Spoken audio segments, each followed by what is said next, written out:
اللہ وکفا والسلام علی عبادہ الذین اصطفیٰ اما بعد۔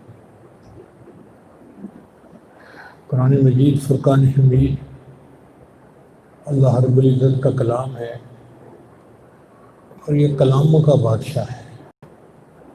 اس کے اندر اتنا اعجاز ہے، اتنے اسرار و رموز ہیں کہ جو بندہ اس کے معنی کو سمجھتا ہے، معارف کو سمجھتا ہے، وہ دنگ رہ جاتا ہے۔ دل سے آواز آتی ہے کہ یہ کسی بشر کا کلام نہیں ہو سکتا، یہ مالک الملک کا کلام ہے۔ اس کی سورہ الرحمن کی تفسیر آج ہم کر رہے ہیں۔ اس کی صورتوں کا آپس میں بھی ایک تناسب ہے۔ چنانچہ امام برہان الدین البقائی رحمۃ اللہ علیہ نے کتاب لکھی نظم الدرر فی تناسب الآیات والسور، کہ آیتوں اور صورتوں کے درمیان جو مناسبت ہے، جو ربط ہے، اس کے اوپر پوری کتاب 6 جلدوں کی موٹی کتاب ہے۔ ایک جلد اتنی بڑی کہ ایک ہاتھ سے اٹھانی مشکل ہوتی ہے۔ اتنا انہوں نے میٹیریل اس پر لکھا کہ آیات کے درمیان تناسب کیا ہے۔ چنانچہ وہ لکھتے ہیں کہ کچھ صورتوں کو ایک دوسرے کے ساتھ ربط ہے، وہ ایک دوسرے کے ساتھ معکوس تعلق رکھتی ہیں۔ معکوس تعلق کہتے ہیں عکس کا تعلق، مرر امیج۔ چنانچہ سورۃ الذاریات اور سورۃ الطور یہ ایک دوسرے کا معکوس امیج ہے۔ پھر اس کے بعد سورہ النجم اور القمر یہ ایک دوسرے کا مرر امیج ہے۔ پھر سورہ الرحمن اور سورۃ الواقعہ یہ بھی ایک دوسرے کا مرر امیج ہے۔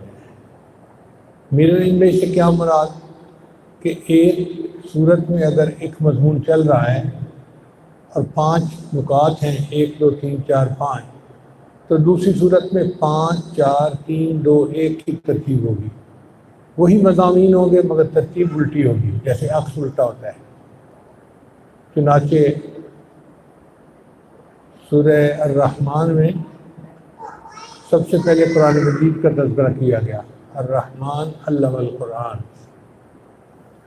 پھر اس کے بعد اس صورت میں تخلیق الہی کا تذکرہ کیا گیا، الشمس والقمر بحسبان۔ پھر تیسرا مضمون کے دوزخیوں کا تذکرہ کیا گیا، یعرف المجرمون بسیماہم۔ پھر چوتھا جنت کا بیان کیا گیا، ومن دونہما جنتان۔ اور آخر کے اوپر جنتیوں کا بیان کیا گیا۔ یہ 1 2 3 4 5 اس کے مضمون بنے۔ سورہ الواقعہ میں بالکل اس کو الٹ ہے۔ یہاں 5واں نمبر جنتیوں کا تذکرہ تھا، سورہ الواقعہ میں پہلا نمبر جنتیوں کا تذکرہ، اصحاب الیمین ما اصحاب الیمین۔ پھر دوسرا نمبر ہے وہاں پر جنت کا،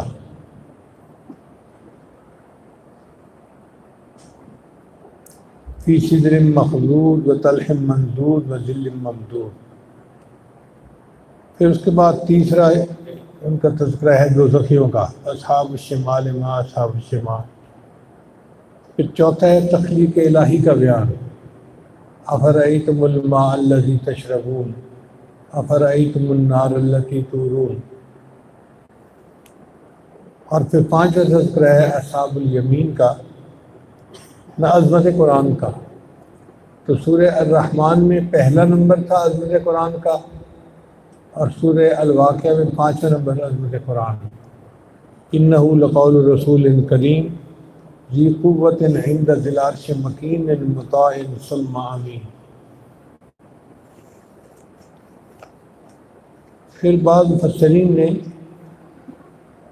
بتایا ہے کہ آیات اور سور کے درمیان ایک تعلق ہے، جیسے کوئی جیولری ہوتی ہے، رنگ ہوتی ہے۔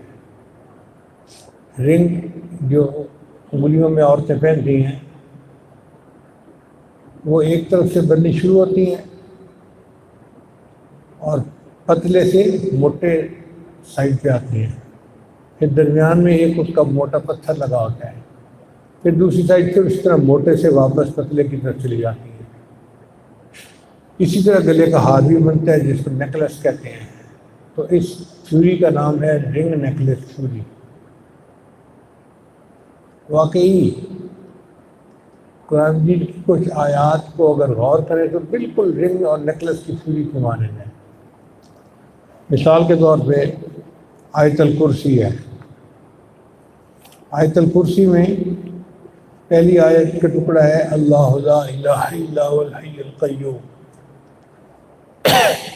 دوسرا ٹکڑا ہے لا تأخذہ سنۃ ولا نوم، تیسرا ٹکڑا ہے لہ ما فی السماوات و ما فی الارض، پھر چوتھا ہے من ذا الذی یشفع عندہ الا باذنہ، اور پانچواں ٹکڑا ہے یعلم ما بین ایدیہم وما خلفہم۔ 9 ٹکڑے بنتے ہیں، ان میں 4 ٹکڑے ایک طرف ہیں اور 4 ٹکڑے دوسری طرف، اور درمیان میں جو 5واں ٹکڑا ہے وہ اصل میں ٹکا ہے، وہ پورے ہار کا سب سے خوبصورت جزو ہے، اور وہ ہے یعلم ما بین ایدیہم وما خلفہم۔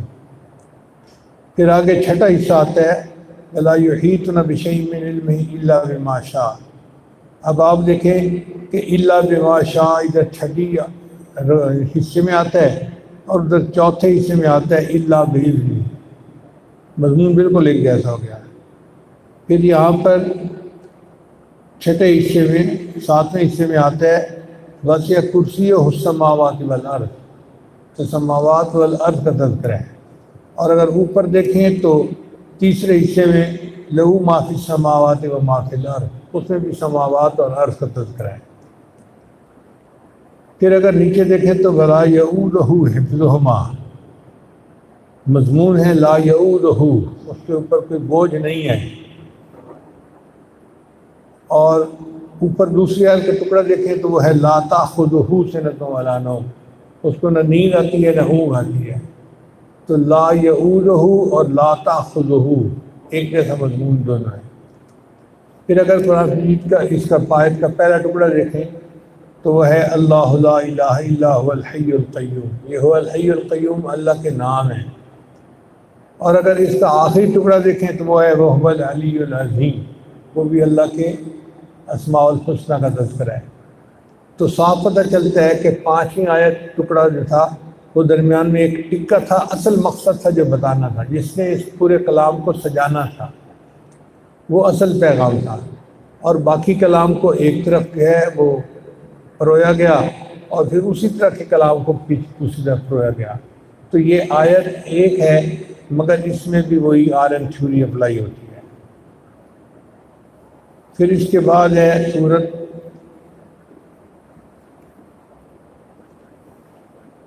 بقرہ۔ نبی نظام نے ارشاد فرمایا کہ جتنا پرانی کتابوں میں تھا اللہ نے سب کچھ اس قرآن میں نازل کر دیا، اور جتنا اس قرآن میں تھا سارا کا سارا اللہ نے سورہ بقرہ میں نازل کر دیا۔ تو سورہ بقرہ کی اہمیت اتنی زیادہ ہے کہ یہ گویا پورے قرآن کا خلاصہ اور نچوڑ ہے۔ اب اس سورہ بقرہ میں کون سی خاص چیز ہے ابھی؟ تو علماء نے دیکھا ہے کہ اس کے 9 مضامین بنتے ہیں۔ پہلا مضمون جو ہے وہ آیت نمبر 1 سے آیت نمبر 20 تک، یہ ہے فیتھ ورسز انبلیف، ایمان اور کفر کا بیان، کافروں کا، منافقوں کا اور مشرکوں کا اس میں تذکرہ ہے۔ وَإِذَا قِيلَ لَهُمْ آمِنُوا كَمَا آمَنَ النَّاسُ، پھر آیت نمبر 23 سے 21 سے لے کے 39 تک یہ اللہ کریشن اینڈ نالج، اللہ کی تخلیق اور اس کے نالج کے بارے میں ہے۔ هُوَ الَّذِي خَلَقَ لَكُم مَّا فِي الْأَرْضِ جَمِيعًا، اور سبحانک لا علم لنا، اس میں اللہ کے علم کا تذکرہ ہے۔ پھر جو اس میں تیسرا حصہ ہے وہ ہے آیت نمبر 40 سے لے کے آیت نمبر 103 تک، ڈیلیورنس آف لا ٹو بنی اسرائیل، یعنی بنی اسرائیل کو اللہ نے اپنے احکام دیے۔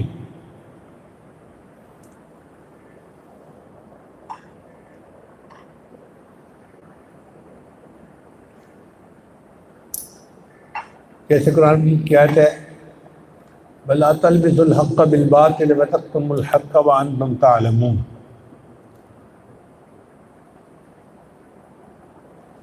پھر جو پانچواں حصہ ہے بیت المقدس کی بجائے کعبہ ربانی ہی پورے دنیا کا قبلہ ہوگا، اور وہی اسلام کو اللہ نے قبلہ عطا کیا ہے۔ تو دیکھو کتنا بڑا پیغام تھا کہ پورے ادیان جو اب تک آگے تھے وہ بیت المقدس کی طرف رخ کر کے نمازیں پڑھتے تھے، اب رخ ہی بدلنا تھا پوری دنیا کا۔ تو یہ میجر چیز ہے نا، یہ ایک اہم چیز ہے۔ جیسے گورنمنٹ بدل جاتی ہے تو پچھلی گورنمنٹ منسوخ ہو گئی اور اب نئی گورنمنٹ آ گئی، تو اللہ نے بتلا دیا کہ دیکھو پہلا قبلے والا تصور ختم ہو گیا، اور آج کے بعد نیا قبلہ آپ کے لیے ہم نے بنا دیا گیا۔ لہذا پوری دنیا کے لیے بیت اللہ شریف جو ہے یہ کعبہ ہے، یہ قبلہ ہے۔ پھر اس کے بعد جو چھٹی آیت ہے اس میں مسلمانوں کے اوپر جو صبر مشکلات آئیں گی اس کا تذکرہ ہے۔ جیسے ادھر ابراہیم علیہ السلام پر ابتلا کا تذکرہ تھا، ادھر مسلمانوں کا تذکرہ ہے۔ اللہ فرماتے ہیں وَلَنَبْلُوَنَّكُمْ بِشَيْءٍ مِّنَ الْخَوْفِ وَالْجُوعِ وَنَقْصٍ مِّنَ الْأَمْوَالِ وَالْأَنفُسِ وَالثَّمَرَاتِ۔ پھر اس کے بعد ساتواں حصہ جو ہے وہ ہے ڈیلیورنس آف لا ٹو مسلم۔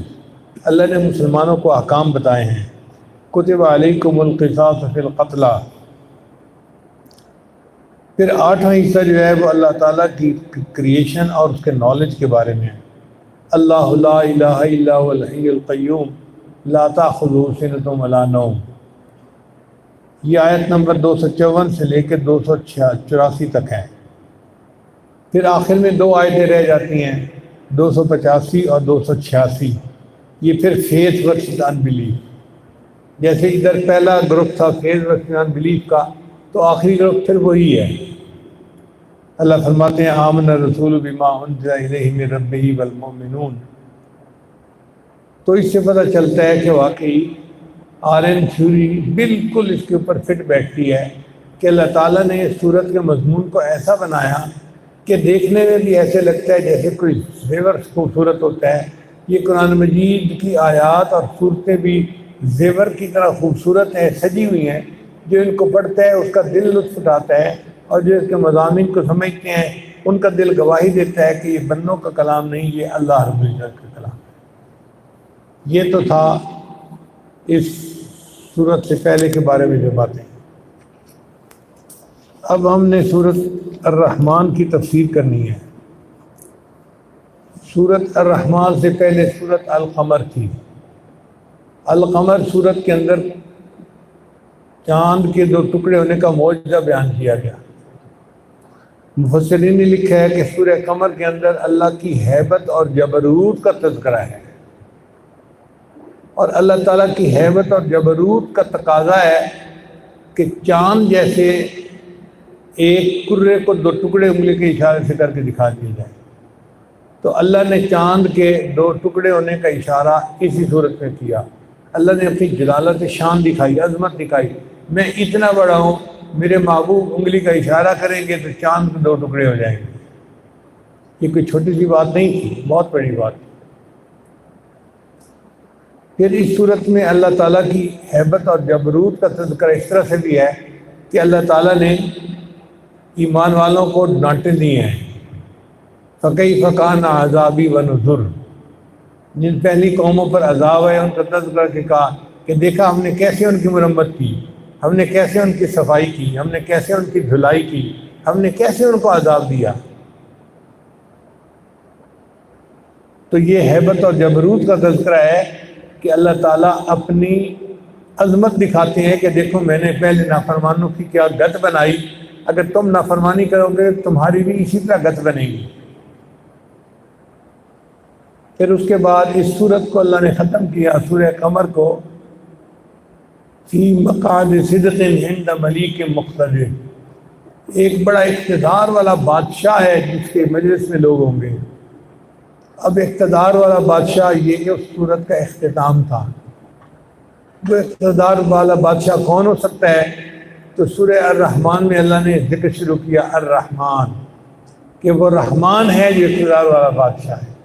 رحمان اللہ کا صفاتی نام ہے، اللہ کا نام ہے ذاتی اللہ، اور صفاتی ناموں میں سے سب سے زیادہ قریب نام الرحمن ہے۔ اللہ فرماتے ہیں قُلِ ادعوا اللَّهَ أَوِ ادعوا الرَّحْمَنَ، تم اللہ کو پکارو یا رحمان کے نام سے پکارو۔ ایما تدعو فلہ الاسماء الحسنی، تم جس کو پکارو گے سب اللہ کے پیارے پیارے نام ہیں۔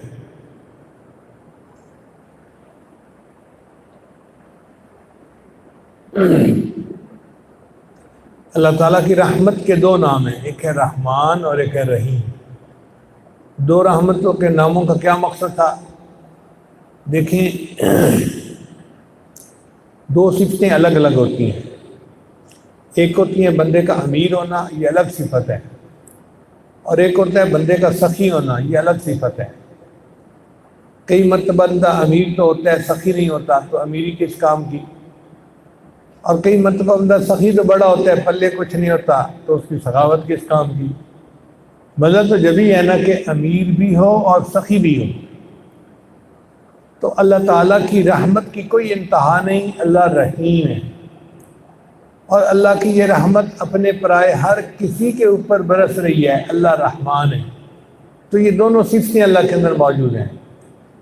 دیکھیں، دنیا میں ہر بندہ اپنوں کو دیتا ہے، پرایوں کو کوئی نہیں دیتا، بلکہ اگر کوئی گورنمنٹ حکومت میں آتی ہے نا تو وہ تو دوسروں سے ان کا لقمہ بھی چھین لیتی ہے۔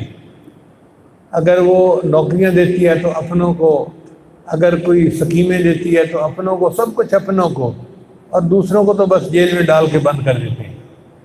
مگر اللہ کی شان ہے کہ اللہ اپنوں کو بھی دیتا ہے، غیروں کو بھی دیتا ہے، مسلمانوں کو بھی دیتا ہے، کافروں کو بھی دیتا ہے۔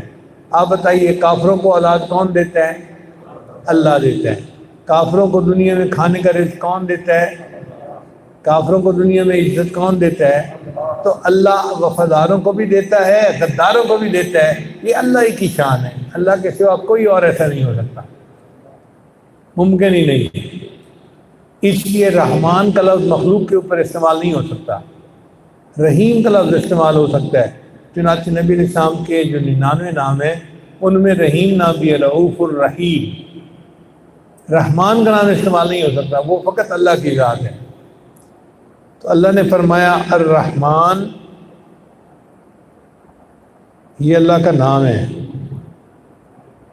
جیسے بندے کے نام کے ساتھ اس کا کوئی صفاتی نام مشہور ہو جاتا ہے نا، ابوبکر صدیق، عمر فاروق، عثمان غنی، علی المرتضیٰ، تو یہ صفاتی نام سے جو ساتھ مشہور ہو گئے۔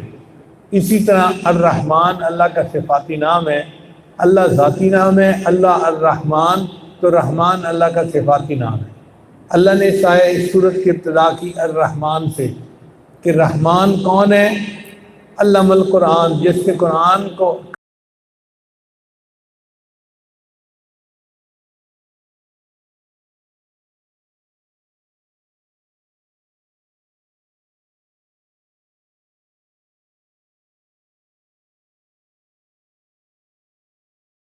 پہلے قرآن کی تعلیم کا تذکرہ، پھر انسان کے پیدا ہونے کا تذکرہ، اور پھر انسان کے بیان کا تذکرہ۔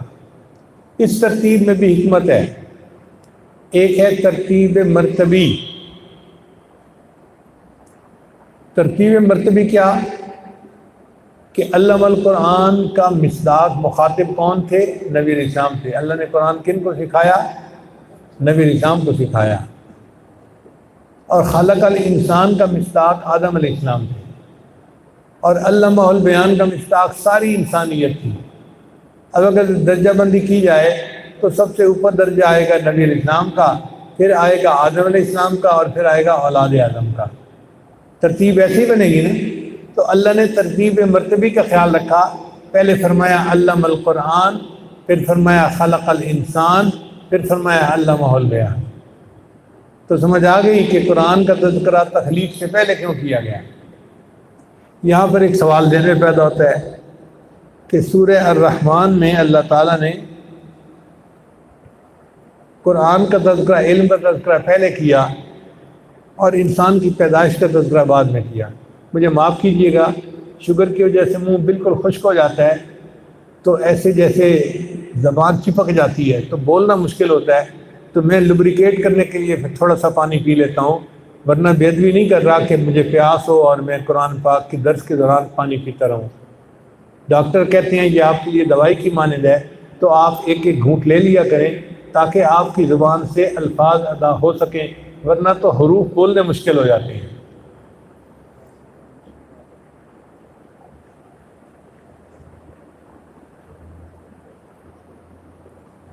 تو اس صورت میں اللہ تعالیٰ نے قرآن پاک کا تذکرہ پہلے کیا، تخلیق انسانی کا تذکرہ بعد میں کیا۔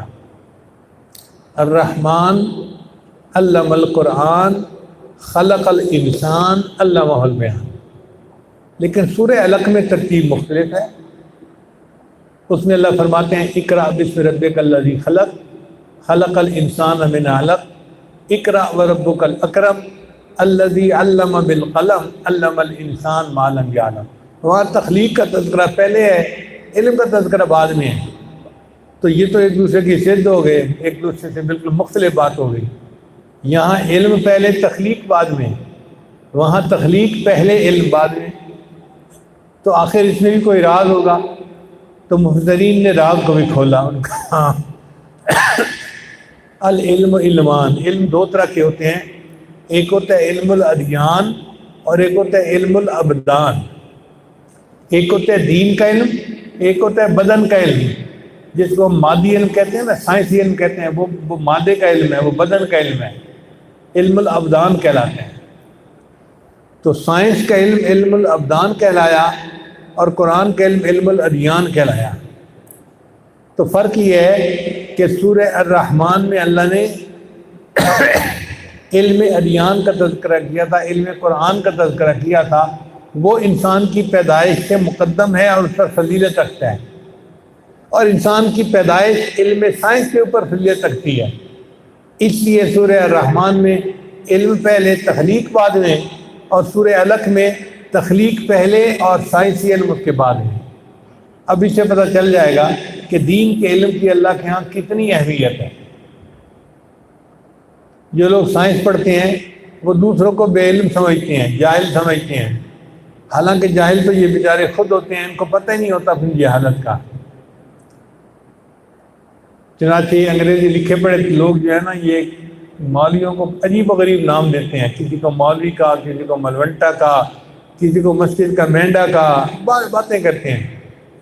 تو ایک مرتبہ چند جو ہے نا وہ طالب علم مل بیٹھے، ان کا یار یہ انگریزی پڑھے لکھے لوگ ہمارے اوپر تو باتیں کرتے رہتے ہیں اور ہم ان کے متعلق کچھ بھی نہیں کرتے، تو کوئی لفظ نکالنا چاہیے جو ان کی ساری خوبیوں کو اکٹھا کر دے۔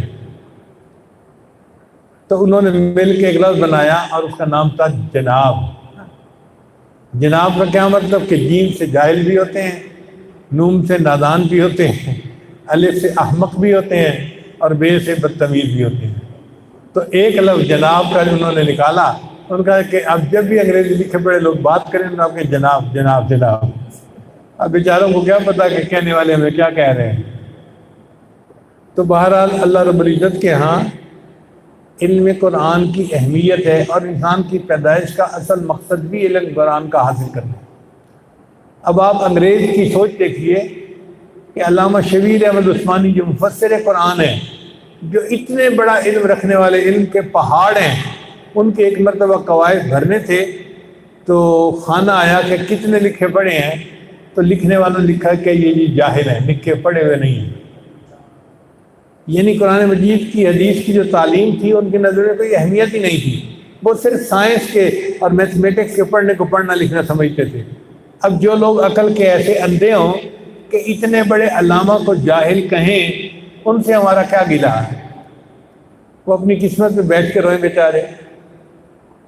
تو بہرحال علم جو ہے وہ علم دین ہے، اور سائنس کا علم یہ بھی علم ہے، مگر اس کی وہ اہمیت نہیں جو علم دین کی اہمیت ہوتی ہے۔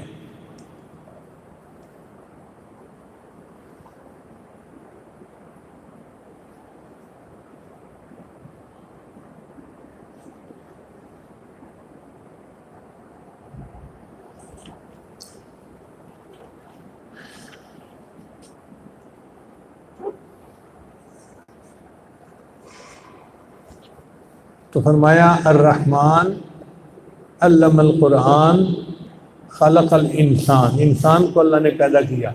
یہ انسان اللہ تعالیٰ کی تخلیق کا شاہکار ہے۔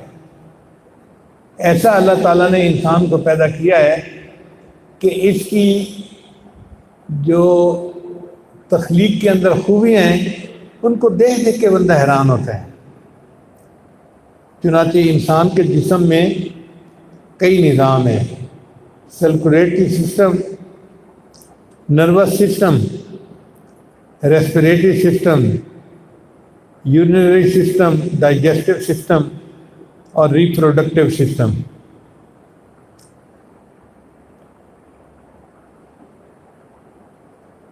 سرکولیٹری سسٹم جیسے خون ہے کہ دل اس کو پمپ کرتا ہے تو وہ پورے جسم کے اندر جاتا ہے ہر سیل تک، اور پھر لوٹ کے واپس دل کی طرف آتا ہے۔ یہ ایک پورا الگ نظام ہے جو چل رہا ہے۔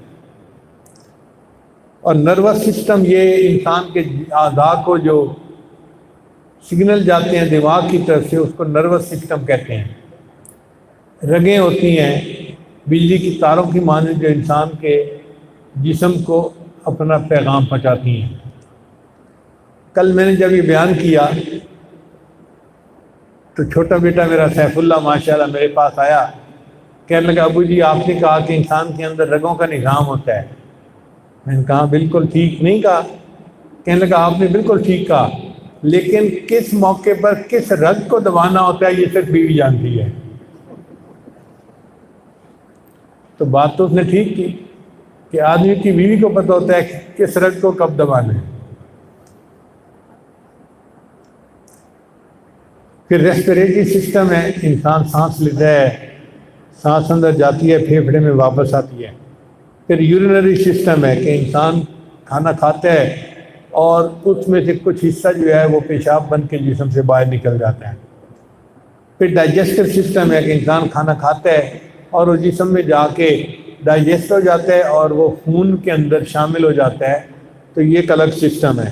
اور ریپروڈکٹیو سسٹم کہ انسان کو اللہ نے یہ بھی خوبی دی ہے کہ وہ اپنی اولاد کے سلسلے کو آگے جاری رکھ سکتا ہے۔ چنانچہ جب انسان شادی کر لیتا ہے تو اس کے ہاں اولاد ہونے والا معاملہ شروع ہو جاتا ہے، گویا ایک انسان سے آگے کئی انسان جو ہے وہ بننے شروع ہو جاتے ہیں۔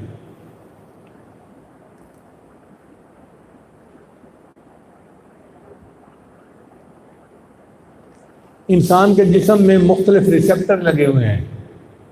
پین کے ریسیپٹر بھی ہیں، ہمیں جو درد محسوس ہوتی ہے نا تو ہمارے ریسیپٹر درد محسوس کرتے ہیں، اور ٹیمپریچر کے ریسیپٹر بھی ہیں، اور سٹریس کے ریسیپٹر بھی ہیں۔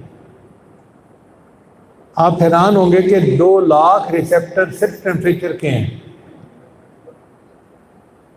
اسی لیے اگر ہمارے جسم پر کوئی بندہ انگلی لگائے تو ہمیں فوراً پتہ چل جاتا ہے کہ کسی بندے نے ہمیں ٹچ کیا، حالانکہ ہم اس کی طرف دیکھ نہیں رہے ہوتے۔ وہ ٹیمپریچر کے جو ریسیپٹر ہیں فوراً ہمیں بتا دیتے ہیں کہ کسی ٹھنڈی چیز نے ٹچ کیا ہے۔ اس کا تذکرہ قرآن مجید میں بھی ہے۔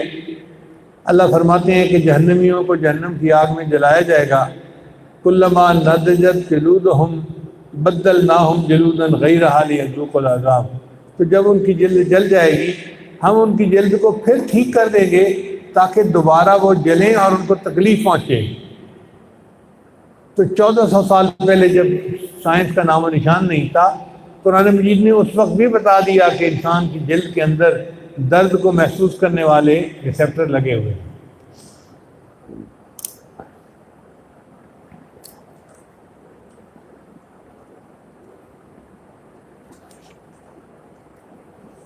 پھر انسان کا ذہن جو ہے وہ دنیا کا سب سے بڑا پاورفل کمپیوٹر ہے۔ اس کا اندازہ آپ اس طرح سے لگائیں کہ عام کمپیوٹر کی جو پروسیسنگ سپیڈ ہوتی ہے وہ 1.5 گیگا ہرٹز ہوتی ہے۔ عام کمپیوٹر کی سپیڈ کتنی ہوتی ہے؟ 1.5 گیگا ہرٹز۔ اور جو سپر کمپیوٹر بنا ہوا ہے جس کے ذریعے سے چاند پہ جاتے ہیں، خلا میں جاتے ہیں، بڑے بڑے کام کرتے ہیں، اس سپر کمپیوٹر کی سپیڈ ہوتی ہے 300 گیگا ہرٹز، 300۔ اور انسانی دماغ کی پروسیسنگ سپیڈ 3000 گیگا ہرٹز ہے، سپر کمپیوٹر سے بھی 10 گنا زیادہ۔ اور انسان کے دماغ میں بہت ساری میموری کو سٹور کیا جا سکتا ہے۔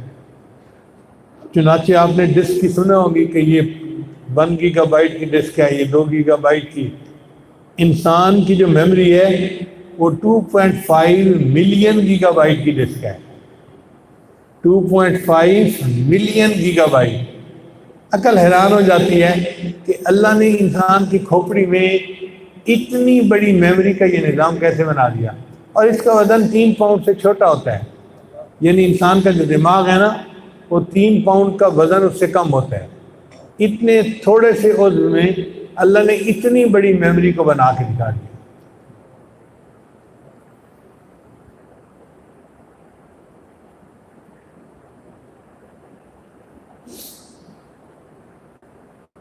ہم ساؤتھ افریقہ ایک مرتبہ رشین امارات میں گئے تو وہاں کا دستور ہے کہ آنے والا مہمان آئے تو اس کے لیے بکرے کو ذبح کر دیتے ہیں۔ اب بکرے کا گوشت کٹے گا، پھر پکے گا، پھر وہ اس کو آگ پہ بھونتے بھی ہیں، اس کا سوپ بھی بناتے ہیں، اس کا قیمہ بھی بناتے ہیں، کئی اس کی ڈشز بناتے ہیں۔ جب تک ڈشز بنتی رہیں گی اس مہمان کو وہاں بیٹھنا پڑتا ہے۔ اصل مقصد تو ان کا یہ ہے۔ چنانچہ ہم کبھی جاتے کسی دوست سے ملنے یا دعا کرنے کے لیے تو 1-2 منٹ کے بعد پتہ چلتا انہوں نے یہ بکرا ذبح کر دیا۔ اب چونکہ بکرا ذبح کر دیا لہذا بکرے کا گوشت کھا کے ہی آپ جائیں گے، اس سے پہلے نہیں جا سکتے۔ تو وہ تو چاہتے تھے اچھا 2-3 گھنٹے حضرت صاحب یہیں بیٹھے رہیں، بات چیت ہوگی، ملاقات ہوگی اور ہمیں موقع ملے گا زیادہ فیض لینے کا، پھر یہاں سے جائیں گے۔ میرے لیے بوجھ ہوتا تھا کہ بھئی جہاں 1 منٹ کے لیے جانا ہے تو وہاں 1-2 گھنٹے لگ گئے۔ پھر وہ چھوٹے برتنوں میں گوشت نہیں آگے رکھتے تھے، وہ گوشت کو بنا کے بھون کے یہ نمکین گوشت جیسے پکاتے ہیں نا عید الضحیٰ کے موقع پہ، وہ بڑے بڑے تھالوں میں لا کے رکھ دیتے تھے۔ آخر 25-30 کلو گوشت ہوتا تھا۔ اب ہم مہمان ہوتے تھے 4-5، تو 4-5 بندوں کے لیے 25-30 کلو گوشت کھانا کوئی آسان کام تو نہیں ہے۔ تو بہرحال ہم جہاں سے دل چاہتا تھوڑا بہت لے لیتے، مگر ایک عجیب بات یہ تھی کہ جو مہمان خصوصی ہوتا تھا نا وہ اس کے سامنے بکرے کی جو سری ہوتی تھی نا اس کو پکا کے سامنے لا کے رکھ دیتے تھے۔ ان کے لیے یہ اعزاز ہوتا تھا کہ مہمان خصوصی بکری کا سر کھولے اور اس کے اندر سے اس کا دماغ کھائے۔ خیر ہمیں تو پہلے کھولنے کے طریقے کا پتہ نہیں تھا، تو میں ان کو ریکویسٹ کر دیتا تھا کہ آپ پلیز مجھے کھول دیں، تو چھری اسی وہ آرام سے کھول دیتے تھے اور پھر ہم اس کو کھا لیتے تھے۔ ایک دن مجھے شوق ہوا کہ ہمیں بھی بکری کا سر کھولنا سیکھنا چاہیے، تو میں نے کسی دوست کو کہا کہ یار ہمیں بھی سکھاؤ۔ اس نے کہا کہ یہاں سے کاٹنا ہوتا ہے، یہاں سے کاٹنا ہوتا ہے، یہاں سے کاٹنا ہوتا ہے۔ اب ہم نے بکری کا سر کھولنا سیکھ لیا اور اندر اندر بڑے خوش کہ آج ہم کسی کو نہیں کچھ کہیں گے اور بکرے کا سر خود کھول کے کھائیں گے تاکہ میزبان خوش ہو جائے۔ تو اللہ کی شان دیکھیے جی، انہوں نے لا کے گوشت بھی رکھا اور بکرے کا سر بھی رکھا، اور گوشت تو تھا 25-30 کلو۔ تو میں نے گوشت کھانے کے بجائے انہیں کہا کہ بھئی آج تو میں بکرے کا سر جو ہے نا کھولوں گا اور اس میں سے کھاؤں گا۔ وہ بڑے خوش ہو گئے اور ان کی آنکھوں میں آنسو آ گئے کہ ہمیں اتنی عزت افزائی دی گئی کہ حضرت صاحب بکری کا سرہ کھول کے۔ تو میں نے بڑی ہنرمندی سے نا وہ چھری سے بکری کا سر جو تھا وہ کھول دیا، لیکن جب کھول کے دیکھا تو اس کے اندر تھوڑا سا گودا تھا۔ مجھے لگتا ہے بہت ہی کم عقل بکری تھی۔ تو 3 پاؤنڈ کیا، وہ تو 3 چھٹانک ہی نہیں تھا اس کے اندر۔ تو بہرحال ہاں انسان کے دماغ کا وزن 3 پاؤنڈ بنتا ہے، لیکن بکری کا وزن کئی مرتبہ 3 چھٹانک بھی نہیں ہوتا۔ اس سے گلہ بھی نہیں کرنا چاہیے۔ انسان کے دماغ میں عجیب معاملہ ہے کہ جو رائٹ سائڈ ہے انسان کے دماغ کی، وہ انسان کے بائیں طرف کے اعضاء کو کنٹرول کرتی ہے۔ یعنی اگر بائیں طرف فالج پڑے تو اس کا مطلب ہے کہ دائیں سائڈ پہ کوئی خون کا کلاٹ آ گیا ہے، اور اگر بائیں سائڈ پہ فالج پڑے تو اس کا مطلب ہے کہ لیفٹ سائڈ کے حصے میں کوئی کلاٹ آ گیا ہے۔ اور یہ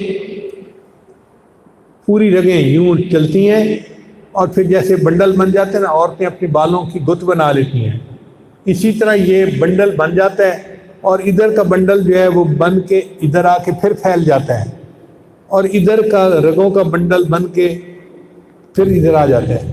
سر کے سینٹر میں یہ دونوں کیبل جو ہیں وہ ایک دوسرے کے ساتھ اکٹھی ہوتی ہیں۔ تمام رگوں کا مجموعہ سر کے سینٹر کے اندر ہوتا ہے، پورے جسم کی سر کو پورے جسم سے کو جو پیغامات جا رہے ہوتے ہیں وہ ان کا سینٹر جو ہے سر بنتا ہے۔ اور ہمارے بزرگوں کی شان دیکھو کہ انہوں نے کشف کی نظر سے پہچان لیا کہ انسان کا جو لطیفہ قلبیہ ہے اس کی جگہ انسان کے سر کا وسط ہے، چنانچہ وہ سر کے وسط کے اندر اللہ اللہ کرتے ہیں اور فرماتے ہیں اس سے پورے جسم کے ہر انگ جو ہے وہ اللہ اللہ کہنا شروع کر دیتا ہے۔ پھر ایک بات اور بھی عجیب ہے کہ انسان کے دماغ کا جو پچھلا حصہ ہے نا، یہ بیک سائڈ، یہ انسان کے وین سے تعلق رکھتا ہے۔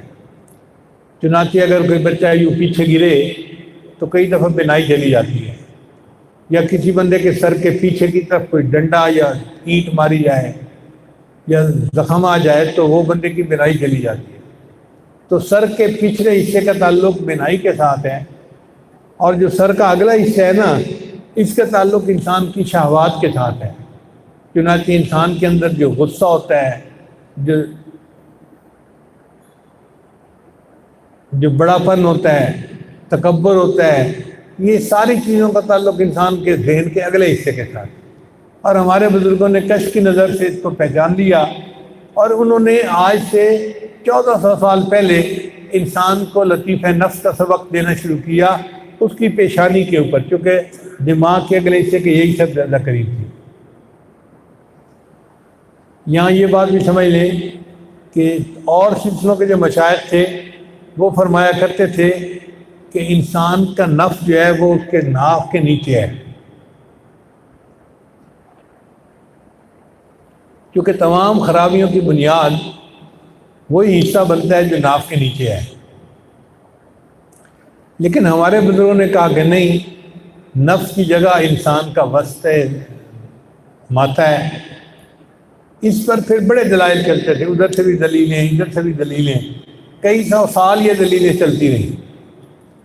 پھر بالآخر امام ربانی حضرت مجد انسانیہ تشریف لائے تو انہوں نے دونوں اقوال کے درمیان میں تطبیق دے دی۔ تطبیق کا مطلب دونوں کے درمیان میں سلو کروا دی۔ انہوں نے کہا کہ دیکھو بھائی، نفس کا سر جو ہے وہ ماتھے میں ہے، اور نفس کا دھڑ جو ہے نا وہ ناف کے نیچے ہے۔ نفس کا سر جو کہ ماتھے میں ہے، اس لیے سجدے میں ہم اپنا ماتھا زمین میں ٹیکتے ہیں اور اللہ کے سب سے زیادہ قریب ہوتے ہیں۔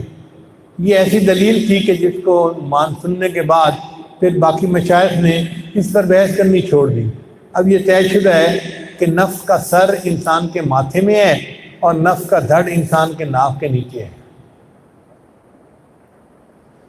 تو بہرحال دماغ اللہ تعالیٰ کی عجیب جو ہے وہ قدرت کا اظہار کرتا ہے کہ اتنا چھوٹا سا دماغ ہو کر اتنے انسان کے اعضاء کو کنٹرول کرتا ہے، اس کا بولنا، اس کا دیکھنا، اس کا چلنا پھرنا، اس کا سوچنا، یہ ساری نعمتیں اللہ نے انسان کو دماغ کے ذریعے سے عطا کی۔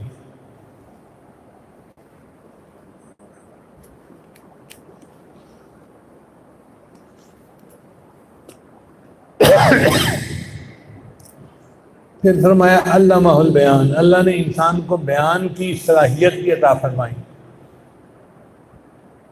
یہ بھی اللہ تعالیٰ کی نعمتوں میں سے عجیب نعمت ہے۔ آپ دیکھیں باقی جانور بول نہیں سکتے، اگر بولتے بھی ہیں تو ایک ایک لفظ بول کے اشارے سے ایک دوسرے کے ساتھ بات کرتے ہیں، لیکن انسان باقاعدہ زبان بولتا ہے، اس کے حروف، اس کے الفاظ، ان میں اپنے جذبات کو شامل کر لیتا ہے۔ اس کی آواز سے اس کی محبت کا بھی اندازہ لگا سکتے ہیں، اس کے غصے کا بھی اندازہ لگا سکتے ہیں، اس کی ہمدردی کا بھی اندازہ لگا سکتے ہیں، اس کی اجنبیت کا بھی اندازہ لگا سکتے ہیں صرف آواز سے۔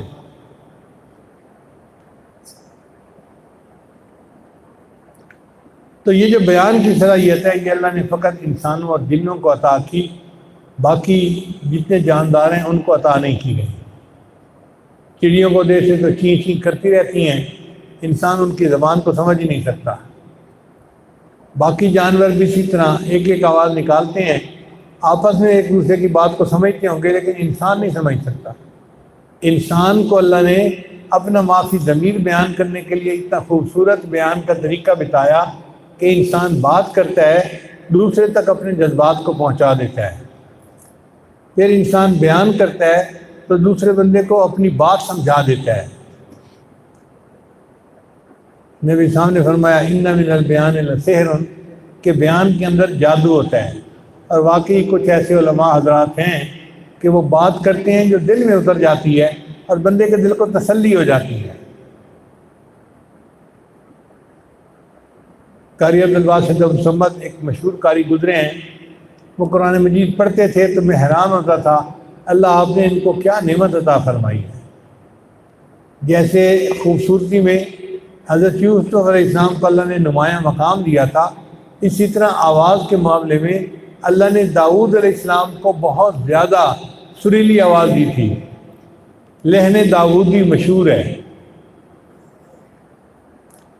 اب یہ بھی حیرت کی بات ہے کہ چھوٹا سا گلا ہوتا ہے اور اسی گلے سے آواز نکلتی ہے، اس کی مختلف کیوں نکل رہی ہے، یہ حکمت اللہ بہتر جانتا ہے۔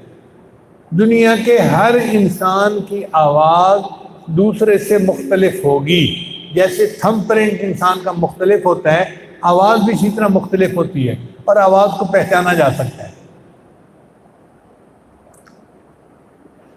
تو یہ بھی اللہ تعالیٰ کی قدرت کی ایک نشانی ہے کہ اللہ نے انسان کو بیان کی صفت عطا فرمائی۔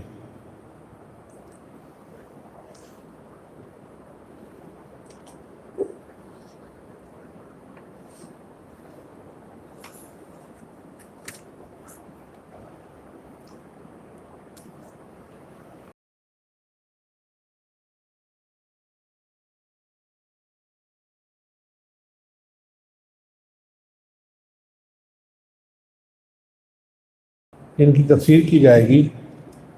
اللہ فرماتے ہیں الشمس والقمر بحسبان، سورج اور چاند ایک مقرر اندازے کے ساتھ چلتے ہیں۔ ان چاند اور سورج آسمانی کرے ہیں۔ 1400 سال پہلے کوئی نہیں جانتا تھا کہ ان کا ایک دوسرے سے تعلق کچھ ہے بھی صحیح یا نہیں۔ قرآن مجید نے سب سے پہلے اس بات کو کھولا کہ چاند سورج کو نہیں پکڑ سکتا، سورج چاند کو نہیں پکڑ سکتا، یہ سب کے سب اپنے اپنے دائرے میں مصروف عبادت ہیں۔ للشمس ينبغي لها ان تدرك القمر ولا الليل سابق النهار، چاند سورج کو نہیں پکڑ سکتا، سورج چاند کو نہیں پکڑ سکتا، اور رات دن سے پہلے نہیں آ سکتی۔ وَكُلٌّ، اور یہ سارے کے سارے فی فلک یسبحون، فلک کے اندر اپنی تسبیح بیان کر رہے ہیں۔ فلک کہتے ہیں گول دائرے کو، آسمان کو بھی فلک اس لیے کہتے ہیں کہ وہ یوں گول دائرہ نظر آتا ہے۔ تو 1400 سال پہلے کوئی نہیں جانتا تھا، تو آربٹ کا تصور قرآن نے سب سے پہلے دیا کہ چاند اپنے آربٹ میں گھوم رہا ہے، سورج اپنے آربٹ میں گھوم رہا ہے، ایک دوسرے کو پکڑ ہی نہیں سکتا۔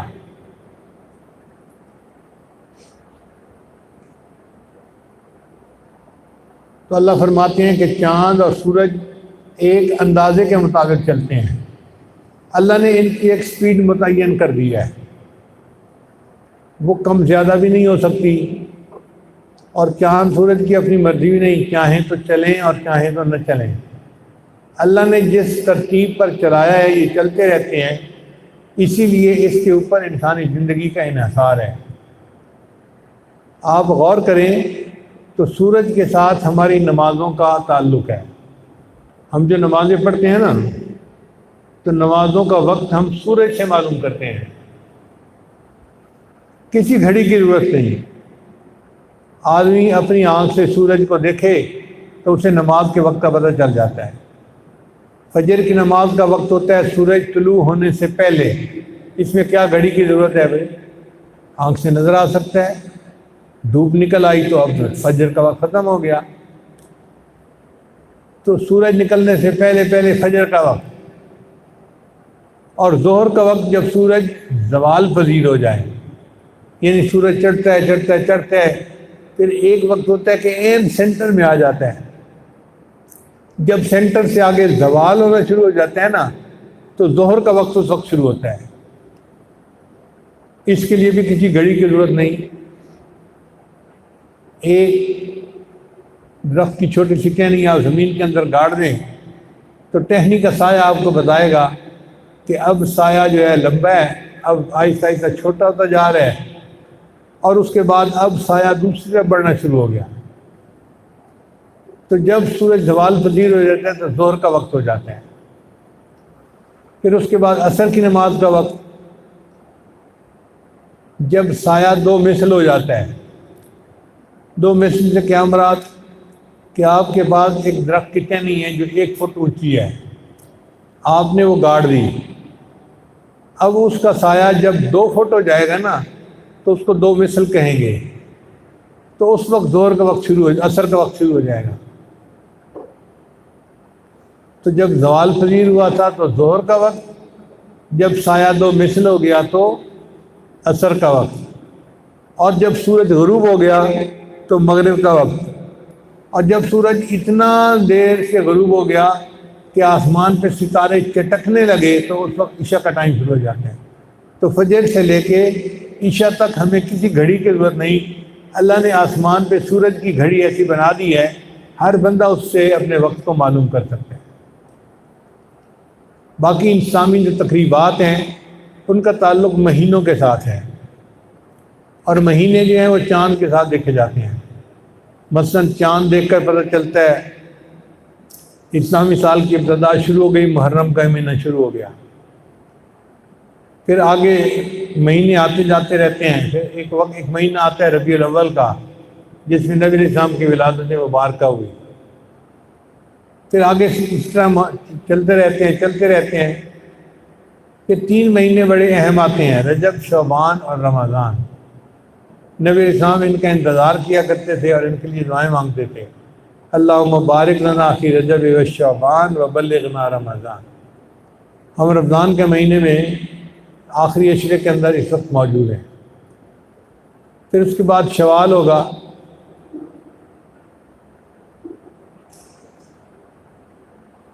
پھر ذی القعدہ آئے گا، اور پھر ایک اور عظیم مہینہ آئے گا جو ذی الحجہ کا مہینہ کہلاتا ہے.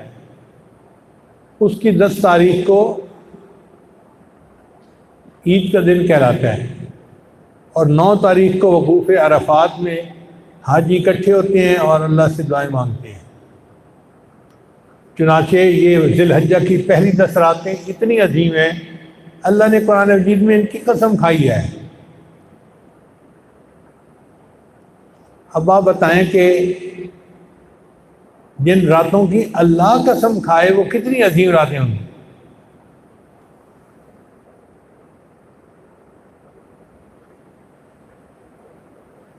والفجر ولیال عشر، اللہ نے 10 راتوں کی قسم کھائی. پھر ذی الحجہ آخری مہینہ ہے، اس کے بعد پھر محرم اگلے سال پھر شروع ہو گیا. تو اب آپ دیکھیں کہ ہماری جتنی باقی عبادات ہیں ان کا تعلق چاند کے ساتھ ہے. مثلا روزہ، چاند دیکھ کے مہینہ شروع ہوتا ہے اور چاند دیکھ کے رمضان ختم ہو جاتا ہے. زکوٰۃ کا تعلق چاند کے ساتھ ہے. رجب کا مہینہ آیا یا رمضان کا مہینہ آیا، ہم اپنے مال کی زکوٰۃ دے دیتے ہیں. پھر حج کا تعلق بھی چاند کے ساتھ ہے. ذی الحجہ کا مہینہ آیا، اس کی 10 تاریخ کو ہم نے وقوف عرفہ کر لیا. تو چاند اور سورج کے ساتھ ہماری عبادات کا تعلق ہے، اس لیے یہ دونوں اللہ تعالیٰ کی نشانیوں میں سے بڑی نشانی ہیں. اللہ فرماتے ہیں الشمس والقمر بحسبان، کہ سورج اور چاند ایک اندازے کے اوپر چلتے ہیں، ایک مقررہ وقت کے اوپر چلتے ہیں. ان کی سپیڈ کو اللہ نے متعین کر دیا ہے، نہ وہ اس کو زیادہ کر سکتے ہیں، نہ وہ کم کر سکتے ہیں، نہ وہ اپنی مرضی سے رک سکتے ہیں.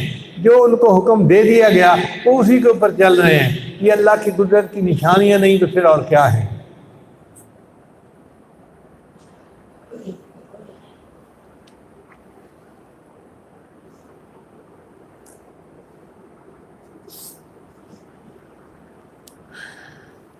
زمین سورج سے 93 ملین مائل دور ہے. بہت بڑا فاصلہ ہے، 93 ملین مائل۔ اور یہ اللہ تعالیٰ نے ایسا فاصلہ متعین کیا ہے کہ ہمارے لیے زمین پہ زندگی گزارنی آسان ہے۔ اگر یہ فاصلہ آدھا ہوتا تو اتنی گرمی ہوتی کہ کوئی درخت دنیا میں نہ رہتا، ہر چیز جل جاتی، نہ سبزی ہوتی، نہ پھل ہوتے، نہ درخت ہوتے، نہ کچھ اور ہوتا۔ اور اگر یہ فاصلہ اللہ دگنا بنا دیتے تو اتنی ٹھنڈک ہو جاتی کہ زمین کے اوپر برف ہی جمی رہتی، ہم ٹھٹر کے مر جاتے۔ تو نہ یہ فاصلہ آدھا ہے نہ یہ فاصلہ دگنا ہے، جو اللہ نے متعین کر دیا وہ بہترین فاصلہ ہے۔ ہمارے ہاں ٹیمپریچر 40-45 تک جاتا ہے، بہت گرمی کا موسم ہو تو 50 تک جاتا ہے، اس سے اوپر نہیں جاتا۔ تو ہمارے لیے زندگی گزارنا آسان ہو جاتا ہے۔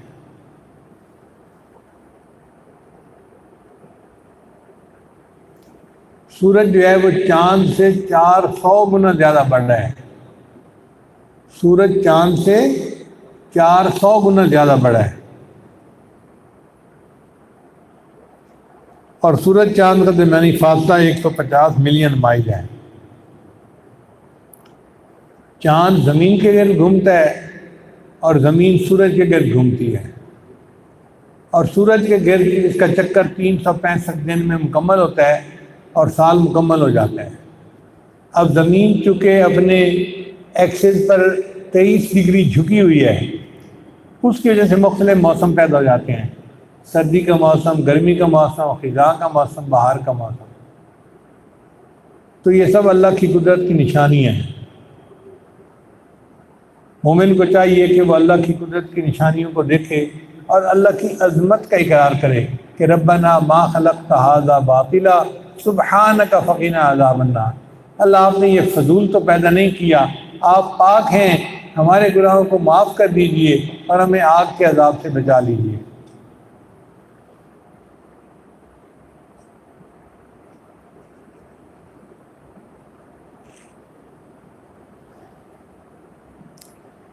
تو الشمس والقمر بحسبان، اس کے معنی کی سمجھ آ گئی؟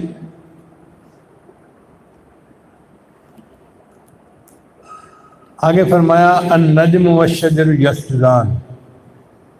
عام طور پہ نجم کہتے ہیں ستارے کو، مگر عربی زبان میں ایک لفظ کئی معنی میں استعمال ہوتا ہے۔ چنانچہ نجم کا ایک معنی تو ہے ستارہ، اور ایک معنی ہے وہ درخت جو تنے کے بغیر ہوتا ہے، جیسے جھاڑی ہوتی ہے نا،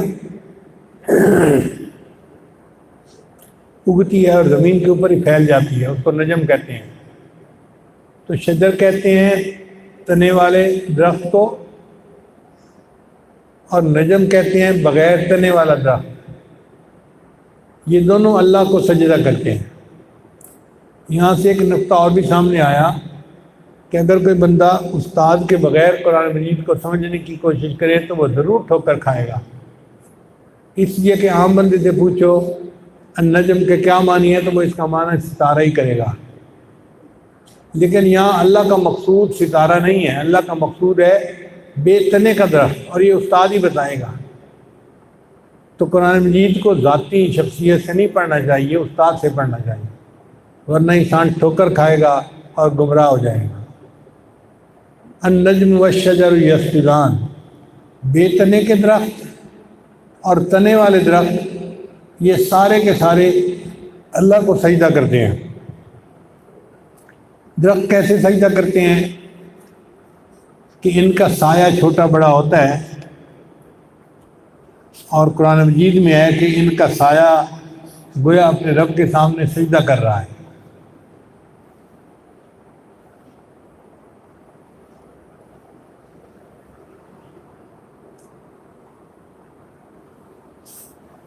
پھر آگے اللہ فرماتے ہیں والسماء رفعها ووضع المیزان، اللہ نے آسمان کو اونچا کیا اور اللہ نے میزان کو رکھا، آسمان کو بلند کیا۔ یعنی آسمان نیچا نہیں ہے کہ کوئی بندہ کہے جی کہ آسمان نیچا تھا اور میں اپنے ترازو کو اچھی طرح سے تول نہیں سکا کہ چھت قریب تھی۔ اللہ نے کہا میں نے آسمان کو اتنا اونچا کر دیا ہے کہ تمہارا ترازو پہاڑ کے برابر بھی اگر ہوگا تو تم پھر بھی تول کر سکو گے، تول کرنے میں کوئی چیز رکاوٹ نہیں ہے۔ اللہ نے آسمان کو بلند کیا اور میزان کو قائم کیا۔ ویسے ستاروں اور سیاروں کے درمیان کوئی رسیاں نہیں ہیں جس میں ان کو پکڑا ہوا ہو، جیسے خیمے کو رسیاں جکڑ لیتی ہیں۔ سورج چاند ستارے کو کسی رسی میں نہیں جکڑا ہوا، اللہ نے ایک بیلنس بنا دیا ہے۔ ان کی جو گریویٹیشن فورس ہیں وہ اس طرح بیلنس ہو گئی ہیں کہ یہ ایک خاص ترتیب کے ساتھ چل بھی رہے ہیں اور ایک خاص جو ہے وہ مدار کے اندر گھوم بھی رہے ہیں۔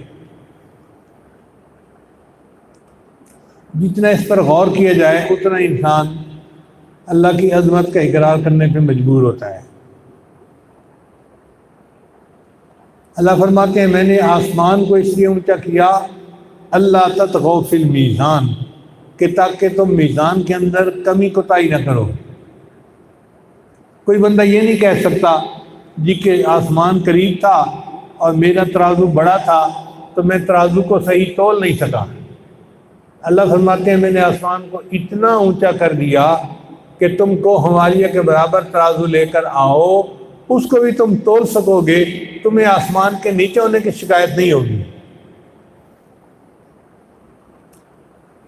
پھر اللہ تعالیٰ ایک اہم حکم دیتے ہیں وَأَقِیمُوا الْوَزْنَ بِالْقِسْطِ، اور ترازو قائم رکھو انصاف کے ساتھ، وَلَا تُخْسِرُوا الْمِيزَانَ، اور میزان میں کمی کوتاہی نہ کرو۔ یہ شریعت کے بنیادی احکام میں سے ایک خاص حکم ہے۔ شریعت نے عدل و انصاف کو بہت اہمیت دی ہے۔ معاشرے کے قائم رہنے کے لیے عدل و انصاف ضروری ہوتا ہے، چنانچہ ہمیں چاہیے کہ ہم عدل و انصاف کا بہت زیادہ خیال رکھیں۔ عام لوگ سمجھتے ہیں کہ شاید انصاف کا تعلق فقط ترازو کے ساتھ ہے، کہ دکاندار ترازو تولتا ہے تو وہ صحیح تولے، کمی بیشی نہ کرے۔ دکاندار اور گاہک کے درمیان بھی ترازو ہے، اور ویسے بھی حقوق و لباد میں بندوں اور بندوں کے درمیان بھی ترازو ہوتا ہے۔ مثال کے طور پہ میاں بیوی کے درمیان بھی ترازو ہے۔ اب ہر خاوند یہ تو کہتا ہے کہ میری بیوی نیک ہو، اچھی ہو، فرما بردار ہو اور میرا ساتھ نبھانے والی ہو اور اپنی عزت و ناموس کی حفاظت کرنے والی ہو، لیکن وہ بیوی کے لیے خود اچھا خاوند نہیں بن کے رہتا۔ بھئی اگر آپ بیوی کو چاہتے ہیں کہ وہ پاک دامنی کی زندگی گزارنے والی ہو تو آپ غیر محرم کو کیوں دیکھ رہے ہیں؟ آپ بھی تو نہ دیکھیں نا۔ آپ دیکھیں اس میں بھی میزان کے اندر بہت کمی کوتاہی ہوگی۔ عورت چاہے گی میرا خاوند تو اتنا اچھا ہو، نہ خرچے کی کمی، نہ میری سپورٹ میں کمی، نہ میری حفاظت میں کمی، کوئی کمی ہو ہی نہ، بس میرے اشاروں پہ چلتا ہو اور میری مرضی، میں چاہے بات مانوں یا نہ مانوں۔ تو یہ بھی کوتاہی ہے۔ اگر وہ چاہتی ہے کہ خاوند اتنا اچھا ہو تو بیوی کو چاہیے کہ وہ بھی ایک اچھی بیوی بن کر رہے۔ تو میاں بیوی ایک دوسرے کے ساتھ جب تک اپنے حقوق کو صحیح طرح ادا نہیں کریں گے وہ میزان میں کوتاہی کرنے والے ہوں گے اور قیامت کے دن ان کی پکڑ ہوگی۔ اللہ تعالیٰ قرآن مجید میں فرماتے ہیں ویل للمطففین، بربادی ہے ناپ تول میں کمی کرنے والوں کی۔ الذین اذا اکتالوا علی الناس یستوفون، کہ جب وہ دوسروں سے لینا چاہتے ہیں تو وہ چاہتے ہیں کہ ہمیں زیادہ تول کے دیا جائے۔ وَإِذَا قَالُوهُمْ أَوْ وَزَنُوهُمْ يُخْسِرُونَ، اور جب دوسروں کو تول کے دینے کا موقع ہوتا ہے تو وزن میں کمی کر لیتے ہیں، یعنی چاہتے ہیں کہ لیتے ہوئے زیادہ ملے، سیر کی جگہ سوا سیر ہمیں مل جائے، اور جب دینے کا وقت ہوتا ہے تو پھر سیر کی جگہ آدھا سیر بھی نہیں دیتے۔ یہ ناپ تول میں کمی کرنے والے، ان کے لیے بربادی ہوگی قیامت کے دن۔ یہی میزان ہوتا ہے ماں باپ اولاد کے درمیان۔ اولاد یہ تو چاہتی ہے کہ ماں باپ ہمارے پر خرچ کریں، ہمیں سپورٹ کریں، ہماری مشکلات میں ہماری مدد کریں، ہمیں مورل سپورٹ دیں، فائنینشیل سپورٹ دیں، سارا کچھ کریں، لیکن ماں باپ کے بڑھاپے کا سہارا بھی تو ان کو بننا چاہیے۔ وہ سمجھتے ہیں کہ بس اب ہماری شادی ہو گئی، بچے ہو گئے، اب ماں باپ کی طرف سے ہم فارغ ہو گئے۔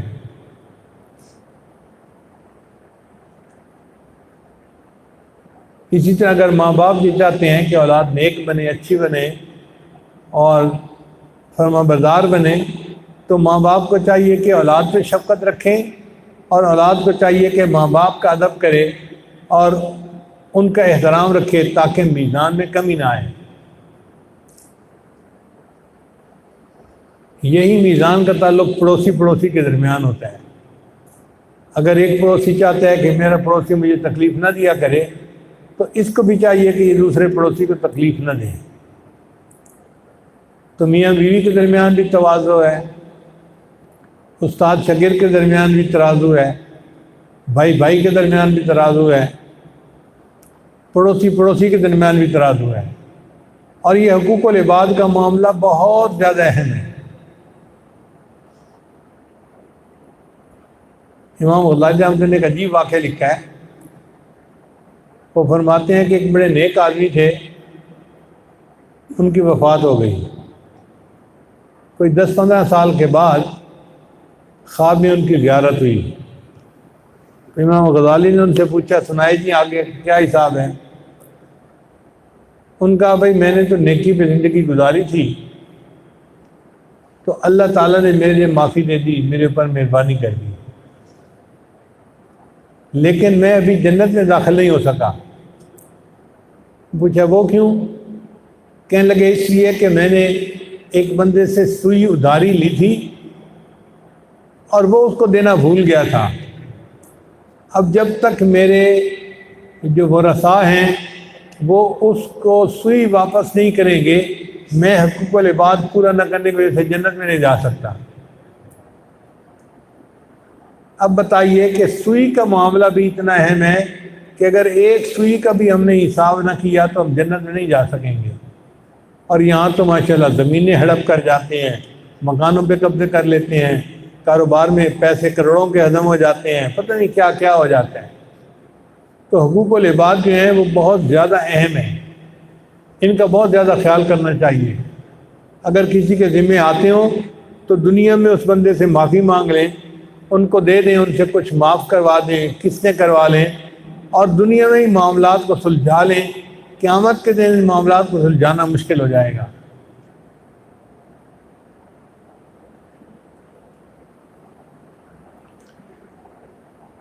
ہمیں استادوں نے بچپن میں یہ بات سکھائی تھی، تو الحمدللہ بچپن سے ہم اس بات کا بڑا خیال رکھتے تھے۔ میں 6-7ویں کلاس میں پڑھتا تھا، تو ہماری مسجد ہے مومن پورہ، اس کے قریب ایک دکاندار تھا جو دودھ دہی کا کام کرتا تھا۔ تو میں کبھی کبھی اس سے دودھ کے اوپر جو ملائی آتی ہے نا وہ لے آتا تھا اور کھاتا تھا، وہ مجھے محبوب ہوتی، اچھی لگتی تھی۔ ایک دفعہ میں نے اس سے ملائی لی تو اس نے مجھے پیسے واپس کیے، تو ان میں 1 پیسہ اس نے زیادہ واپس کر دیا۔ میں نے اسے کہا بھی صحیح لیتے ہوئے کہ آپ نے مجھے 1 پیسہ زیادہ دیا ہے۔ وہ دکان بند کرنا چاہتا تھا، یہ جلدی میں تھا، مجھے کہنے لگا اچھا بعد میں حساب کر لیں گے، آپ لے جاؤ ابھی تو۔ میں آ گیا، مگر میرے ذہن میں یہ بات رہی کہ اس کا 1 پیسہ میں نے واپس کرنا ہے۔ پھر اللہ کی شان دیکھیں کہ 1 سال کے بعد وہ بندہ فوت ہو گیا، تو پھر اس کا بیٹا بیٹھنا شروع ہو گیا۔ میں انتظار میں تو رہا کہ میں نے 1 پیسہ واپس کرنا ہے، مگر کوئی موقع ہی نہیں بنتا تھا۔ میں یونیورسٹی چلا گیا، پھر کئی سال گزر گئے، کوئی تقریباً 12 سال گزر گئے اس واقعے کو۔ 12 سال کے بعد میں جھنگ واپس آیا، میری یہاں نوکری لگی، تو جب مجھے تنخواہ ملی تو میں اس وقت 1 پیسہ لے کر اس کے بیٹے کے پاس گیا کہ بھئی آپ کے باپ کا یہ میں نے 1 پیسہ واپس کرنا تھا، اور میں نے 12 سال اس کا انتظار کیا ہے، اب آپ پلیز مجھ سے لے لیں اور میرے سر سے بوجھ گزار لیں۔ وہ کہ مجھے کیا پتا جی آپ نے دینا تھا یا نہیں دینا تھا، میں کیوں لوں؟ اب میں اس کی منت کر رہا ہوں، حتیٰ کہ میں رو پڑا۔ جب اس نے میری آنکھوں میں آنسو دیکھے تو اس نے کہا اچھا میں تمہارے رونے کی وجہ سے تم سے لے رہا ہوں، ورنہ میرا لینے کو دل نہیں چاہتا تھا۔ تو ایک پیسے کی خاطر 12 سال تک بھی بندے کو انتظار کرنا پڑے تو سستا سودا ہے۔ کسی کا حق ہمارے اوپر نہ رہے۔ اس لیے میں اپنے بچوں کو کہتا ہوں کہ جب زکوٰۃ کا مال دینا ہو نا تو 2.5% پہ کیلکولیٹ نہ کرو، اس کو 5% پہ کیلکولیٹ کرو کہ اگر زیادہ ہو گیا تو اللہ کی طرف یعنی راستے میں صدقہ ہو جائے گا ہماری طرف سے۔ اسی طرح جو سبزی وغیرہ کا عشر ہوتا ہے، میں نے سجاد صاحب کو کہا ہوا ہے کہ عشر کیلکولیٹ کرنے کے معاملے میں کھلے دل کا اظہار کرنا، ہمارا مال چلا جائے ٹھیک ہے، کسی کا ہمارے ذمہ نہ پڑ جائے۔ ایک دفعہ مجھے ایک آدمی نے کچھ پیسے دیے جی یہ ہیں مدرسے کے لیے، تو میری 2 جیبیں ہیں الحمدللہ، ادھر سے ملے تو ادھر ڈالو، ادھر سے ملے تو ادھر ڈالو۔ تو میں نے اپنے ذہن میں ایک فاصلہ کیا ہوا ہے کہ یہ مدرسے کے پیسے اس جیب میں رکھنے ہیں اور ذاتی پیسے اس جیب میں رکھنے ہیں۔ الحمدللہ اس کے مطابق میرا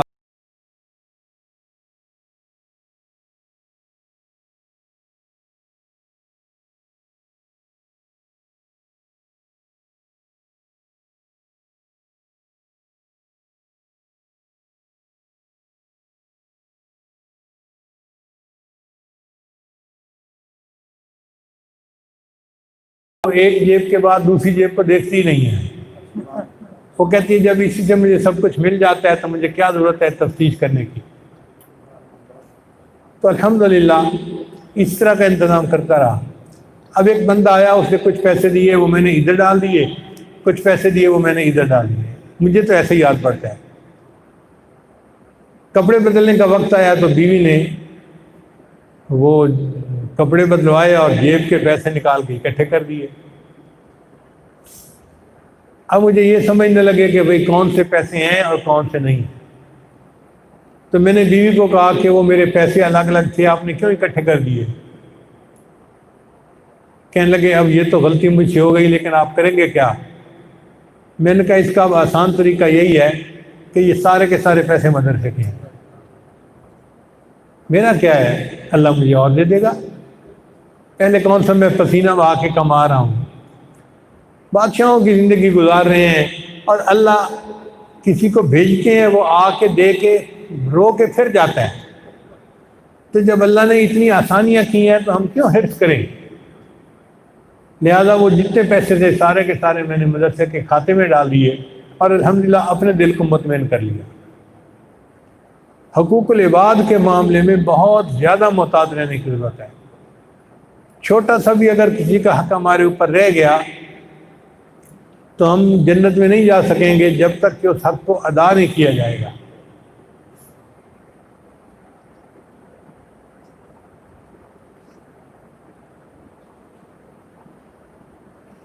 کچھ لوگ ہمیں ہدیہ وغیرہ دیتے ہیں نا، تو وہ کئی مرتبہ بچوں کو بھی ہدیہ دے دیتے ہیں۔ تو میں نے اپنی بیوی کو دکھایا کہ دیکھو اگر اس نے نام لے دیا نا کہ یہ سیف اللہ کا ہدیہ ہے یا یہ صالحہ کا ہدیہ ہے تو یہ اس کا ہدیہ ہے، ہمارا نہیں ہے۔ ہم امین ہیں، ذمہ داری ہماری ہے کہ ہم اس کو پہنچائیں۔ اتنا ڈرا دیا کہ وہ پیسے کو ہاتھ لگاتے ہوئے ڈرتی تھی، کہتے تھی جی میں ذمہ داری یہ نہیں لینا چاہتی۔ میں نے کہا نہیں، ماں باپ ہم ہیں ذمہ دار، ہم نہیں بنیں گے تو کون بنے گا؟ ہم الحمدللہ سالوں ان کے پیسوں کو محفوظ رکھتے تھے، جب بچے بڑے ہوئے تو ہم نے ان کے پیسے ان کو واپس ہٹا دیے اور دل مطمئن ہو گیا کہ ہم نے بچوں کے نام پہ دیے ہوئے پیسے کو اپنی ذات کے لیے استعمال نہیں کیا۔ الحمدللہ ثم الحمدللہ کہ ان حقوق العباد کا جتنا خیال رکھیں گے اتنا قیامت کے دن بخشش آسان ہوگی۔ اگر حقوق العباد میں کمی کوتاہی ہو گئی تو کوئی بندہ جنت میں نہیں جا سکے گا۔ آپ سوچئے نا کہ ایک سوئی واپس نہ کرنے پر ایک کتنا اللہ کا ولی جنت میں جانے سے رکا ہوا ہے، چھوڑ دیا ہے۔ چنانچہ بخاری شریف کی روایت ہے، حدیث مبارکہ ہے کہ قوموں کی تباہی کی بنیادی وجہ معزز لوگوں کی سزاؤں کو ترک کرنا اور کمزوروں پر سزاؤں کو جاری کرنا ہے۔ یعنی حدیث پاک میں ہے کہ پہلی قومیں جو برباد ہوئیں اس کی بنیادی وجہ کیا تھی کہ کوئی معزز آدمی جرم کرتا تھا تو سزا معاف، اور کوئی کمزور کرتا تھا تو سزا جاری۔ یہ جو عدل و انصاف میں کوتاہی تھی، اس کی وجہ سے اللہ نے قوموں کو تباہ فرما دیا۔ سیدنا علی کرم اللہ وجہ فرمایا کرتے تھے کہ معاشرہ کفر کے اوپر تو قائم رہ سکتا ہے، ظلم کے اوپر قائم نہیں رہ سکتا۔ عدل و انصاف ضروری ہے، اس کے بغیر کوئی بھی معاشرہ قائم نہیں رہ سکتا۔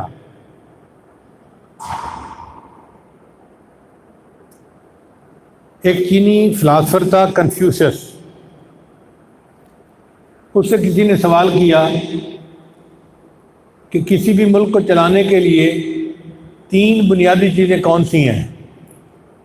اس نے کہا 3 بنیادی چیزیں ہیں، ایک تو معیشت، اور دوسرا انصاف، اور تیسرا دفاع۔ جس ملک کی یہ 3 چیزیں مضبوط ہیں نا تو وہ مضبوط ملک ہے۔ دفاع مضبوط ہو، عدل و انصاف کا محکمہ مضبوط ہو، اور معیشت مضبوط ہو۔ اس بندے نے پھر سوال کیا کہ یہ 3 چیزیں ملک کے مضبوط ہونے کے لیے ضروری ہیں، اب ان 3 میں سے ایک چیز کو چھوڑنا پڑتا ہے تو کس چیز کو چھوڑیں؟ اس نے کہا معیشت کو چھوڑ دو، انصاف اور دفاع ہونا چاہیے۔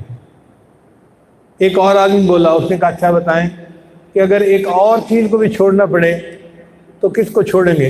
اس نے کہا معیشت کو بھی چھوڑ دیں گے اور دفاع کو بھی چھوڑ دیں گے۔ اس نے کہا تو پھر پیچھے ملک کی حفاظت کیسے ہوگی؟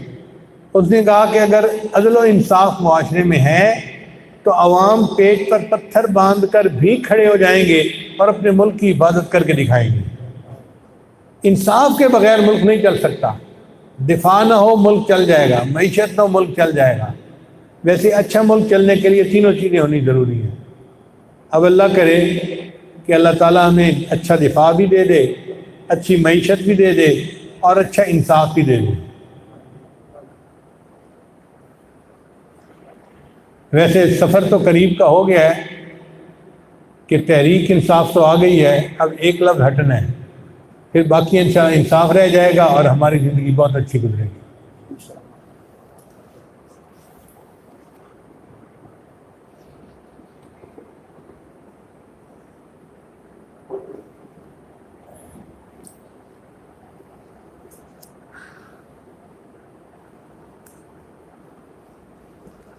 اب ایک واقعہ ہے جو ہے لمبا،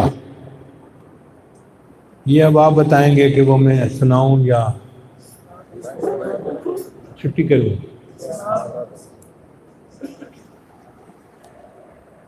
چلیں، چونکہ آپ نے خود کہا ہے سنائیں، اب مجھے تسلی دیا کہ آپ غصہ نہیں کریں گے۔ جب اللہ نے مسلمانوں کو عروج دیا تھا تو الحمدللہ مسلمانوں کی فوجیں جس طرف جاتی تھیں فتح ان کے قدم چومتی تھیں۔ مسلمانوں نے بخارا کو بھی فتح کیا، یہ ایک بڑا عالمی شہر کہلاتا تھا، اور بخارا کے بعد وہ سمرقند کی طرف چل پڑے۔ اس وقت سمرقند کے اندر ایک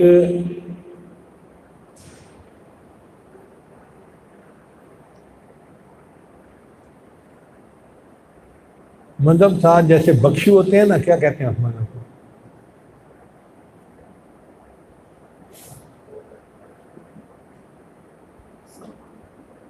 یہ مراقبے بھی کرتے ہیں آپ، اور کیا؟ ہاں، بدھ مت والے۔ تو بدھ مت کا اس وقت وہاں پر راج تھا، اور سمرقند کا شہر عالمی شہر تھا، چونکہ وہاں سردی بھی ہوتی ہے، گرمی کم ہوتی ہے، اور سبزے کو نشہ ہے وہاں پہ۔ اتنی اچھی سبزیاں ہوتی ہیں، پھل ہوتے ہیں کہ ہر بندہ سمرقند میں آ کے رہنے کو پسند کرتا تھا۔ جیسے پاکستان میں اگر پوچھے نا تو لوگ کہتے ہیں جی ایبٹ آباد میں گھر بنانا چاہیے، اسلام آباد میں گھر بنانا چاہیے۔ اسی طرح اس زمانے میں سمرقند بھی ایسا شہر تھا کہ دنیا کے مختلف ملکوں کے لوگ وہاں آ کے آباد ہونا پسند کرتے تھے، اچھے موسم کی وجہ سے اور سبزی پھلوں کی کثرت کی وجہ سے اور خوبصورتی کی وجہ سے۔ اب مسلمانوں نے جب بخارا کو فتح کر لیا تو وہ سمرقند کی طرف چل پڑے۔ مسلمانوں کی فوج اتنی طاقت والی فوج تھی کہ ان کے سامنے کسی کا کھڑا ہونا کوئی آسان کام نہیں تھا۔ چنانچہ مسلمان کمانڈر اپنی فوج کو لے کر آیا تو سمرقند میں کوئی نکلا ہی نہیں ان کے مقابلے کے لیے۔ اب جب کوئی مقابلے کے لیے نکلا ہی نہیں تو کمانڈر نے فوج کو کہا کہ تم شہر میں داخل ہو جاؤ اور شہر پہ قبضہ کر لو۔ چنانچہ مسلمانوں کی فوج شہر میں داخل ہو گئی اور سارا معاملہ خود سنبھال لیا، جیسے مسلمانوں کا ملک ہے اور ان کا حکم چلتا ہے۔ کوئی مدافعت تھی نہیں کسی کی۔ کوئی ایک ہفتہ گزرا تو جو بدھ مت کے جو ان کے علماء تھے وہ آپس میں مل بیٹھے اور انہوں نے کہا کہ دیکھو بھائی، مسلمانوں نے ہمارے شہر پہ قبضہ کر لیا تو یہ تو طریقہ ٹھیک نہیں ہے۔ غریب کے گھر پہ کوئی طاقتور آ کے قبضہ کر لے تو انصاف اس کی اجازت نہیں دیتا۔ تو مسلمانوں نے جو کیا ہے غلط کیا ہے، اب ہم کیا کریں؟ جو ان کا بڑا تھا نا، اس نے کہا کہ دیکھو، مسلمان انصاف کا بہت زیادہ خیال کرتے ہیں، یہ تمہارے ساتھ ناانصافی نہیں کریں گے۔ ان کا ہمارے ساتھ تو ہو گئی، ہم کیا کریں؟ انہوں نے کہا دیکھو، ان کا مرکز بغداد میں ہے اور وہاں پر ان کا ایک خلیفہ ہے، اس کا نام ہے عمر بن عبد العزیز۔ تم اس کے پاس جاؤ اور اسے جا کر حالات بتاؤ کہ جی ہمارے ساتھ یہ ہوا، پھر دیکھو وہ انصاف کرتا ہے یا نہیں کرتا۔ چنانچہ انہوں نے ایک بندے کو خط لکھ کے دیا اور کہا کہ تم بغداد جا کے عمر بن عبد العزیز کے ہاتھوں میں یہ دینا۔ وہ بندہ چلا۔ اب وہ سوچ رہا تھا کہ مسلمانوں کی حکومت 3 بر اعظموں تک پہنچی ہوئی ہے، اب ان کا بادشاہ تو کوئی بڑا ہی بادشاہ ہوگا، شان والا، شوکت والا، اور میں اس کو ملنے کے لیے جا رہا ہوں تو مجھے دیکھنا ہے کہ ان کا دربار کیسا ہوتا ہے، ان کا تخت کیسا ہوتا ہے، ان کی بات چیت کیسی ہوتی ہے۔ وہ بغداد تو پہنچ گیا، لیکن جس سے پوچھتا کہ یہ مسلمانوں کا خلیفہ کہاں ہے تو وہ ایک آبادی کی طرف کہہ دیتے کہ ادھر چلے جاؤ، ادھر چلے جاؤ۔ ایسے لگتا تھا جیسے کسی غریب آدمی کے گھر یہ جا رہا ہے۔ عمارتوں سے اسے پتہ نہیں چلتا تھا کہ خلیفہ یہاں رہ سکتا ہے۔ ایک مکان تھا جو بن رہا تھا، آدھا بنا ہوا تھا، آدھا تعمیر ہو رہا تھا۔ اس میں ایک مستری لگا ہوا تھا۔ وہ اس مستری کے پاس پہنچا، انہوں نے کہا بھائی میں نے خلیفہ وقت عمر بن عبدالعزیز کو ملنا ہے۔ انہوں نے کہا چپ کرو، یہ جو اینٹیں اٹھا کے لا رہے ہیں نا مزدور میرے پاس، یہ وقت کا خلیفہ ہے، اسی کا گھر بن رہا ہے۔ چونکہ اس کے پاس پیسے نہیں ہیں تو مزدوری وہ خود کر رہا ہے، اور جب تک یہ کام چل رہا ہے یہ تم سے بات نہیں کرے گا۔ جب کام ختم ہو گیا نا پھر تم کوئی بات لے کے آؤ گے، یہ سنے گا۔ اس لیے آرام سے ادھر بیٹھ جاؤ اور تماشا دیکھو، اور جب کام ختم ہو جائے گا تو تم اپنی بات کر لینا۔ لو جی، وہ ایک طرف ہو کے بیٹھ گیا۔ اب وہ حیران ہو کے دیکھ رہا ہے کہ مسلمانوں کا خلیفہ ہے، اتنی بڑی حکومت کا بادشاہ، اور یہ اپنے سر پہ اینٹیں اٹھا کے لا رہے ہیں، گارا اٹھا کے لا رہے ہیں، اور اپنا گھر مزدور کی طرح خود بنوا رہا ہے۔ خیر جب وقت ختم ہوا تو وہ بندہ آگے بڑھا، اس نے جا کر کہا جی کہ میں تو سمرقند کے بندوں کی طرف سے ایک نمائندہ ہوں، ایک ایمبیسیڈر ہوں جو آپ کے پاس آیا ہوں کہ مسلمانوں نے ہمارے ساتھ ناانصافی کی ہے۔ عمر بن عبدالعزیز تو کانپ گئے، کیسے ہو سکتا ہے کہ مسلمان تمہارے ساتھ ناانصافی کریں؟ یہ تو ہو ہی نہیں سکتا۔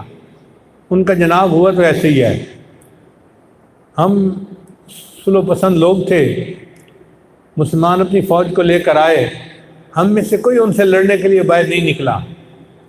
انہوں نے آ کے ہم سے بات ہی نہیں کی، انہوں نے آ کے پورے شہر پہ قبضہ کر لیا۔ اب شہر ہمارا ہے اور قبضہ ان کا ہے، ناانصافی نہیں تو اور کیا ہے۔ عمر بن عبدالعزیز نے پھر پوچھا کہ واقعی ایسا ہوا؟ اس نے کہا جی ایسا ہوا۔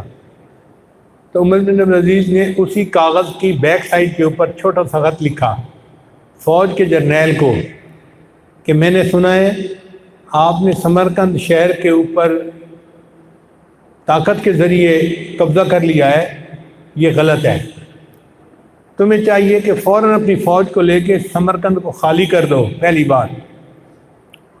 پھر دوسری بات، عدالت کا نظام قائم کرو، کسی کو قاضی متعین کرو، پھر قاضی کی عدالت میں تم بھی اپنا مقدمہ پیش کرو اور شہر والے بھی اپنا مقدمہ پیش کریں، پھر قاضی جو فیصلہ کرے گا اس کے مطابق تم عمل کرو گے۔ اب اس بندے نے تحریر پڑھی تو وہ حیران کہ ایک کمانڈر جس کے پاس فوج بھی ہو اور وہ ایک شہر پہ قبضہ کر چکا ہو تو وہ شہر کا قبضہ چھوڑتا ہے بھلا؟ عمر بن عبدالعزیز نے فرمایا کہ تم لے جاؤ، یہ کاغذ تمہاری شکایت کو ختم کر دے گا۔ چنانچہ وہ بندہ کاغذ لے کے واپس آیا، اس نے آ کے اپنے مولویوں کو دکھایا، جو ان کے عالم تھے انہوں نے کہا کہ اس کاغذ سے کیا ہوگا؟ جو ان کا بڑا مولوی تھا اس نے کہا کہ نہیں، یہ الفاظ معمولی نہیں ہیں، اس نے کسی اور کو نہیں حکم دیا، کمانڈر ان چیف کو ڈائریکٹ حکم دیا ہے، اور کمانڈر ان چیف ممکن ہی نہیں کہ اس کے حکم کی خلاف ورزی کر سکے، لہذا اب تم تماشا دیکھنا، یہ شہر خالی ہو جائے گا اور ہمارا شہر ہمارے پاس ہوگا۔ چنانچہ لوگوں نے وہ رات بڑی انتظار میں گزاری۔ اگلا دن ہوا تو مسلمان کمانڈر ان چیف کو وہ خط ملا، جیسے ہی خط ملا اس نے پوری فوج کو حکم جاری کر دیا کہ تم یہاں سے کسی بندے کا ایک پیسہ بھی نہیں لے سکتے، نہ کسی چیز پہ قبضہ کر سکتے ہو، نہ کسی عورت کو اپنی باندی بنا سکتے ہو، نہ کسی غریب کو اپنا غلام بنا سکتے ہو، تم ان کی ہر چیز کو اسی طرح چھوڑ کے فوراً شہر خالی کر دو اور فلاں جگہ پر تم اکٹھے ہو جاؤ۔ چنانچہ کمانڈر ان چیف شہر کے باہر ایک جگہ پر گیا اور پوری فوج اس کی وہاں پر آ گئی۔ اب وہ کمانڈر ان چیف کے لیے بڑی ذلت کا ماحول تھا کہ ایک شہر سے اس نے قبضہ کیا اور اب اس کو بغیر کسی وجہ کے چھوڑ کے وہ باہر آ گیا تھا۔ لوگوں نے کمانڈر ان چیف سے پوچھا جی آپ نے شہر خالی کرنے کا کیوں حکم دے دیا؟ اس نے کہا جی مجھے خلیفہ کا حکم آیا تھا تو میں تو حکم کا پابند ہوں، اس لیے میں نے ایسا کیا ہے۔ فوج نے کہا اب کرنا کیا ہے؟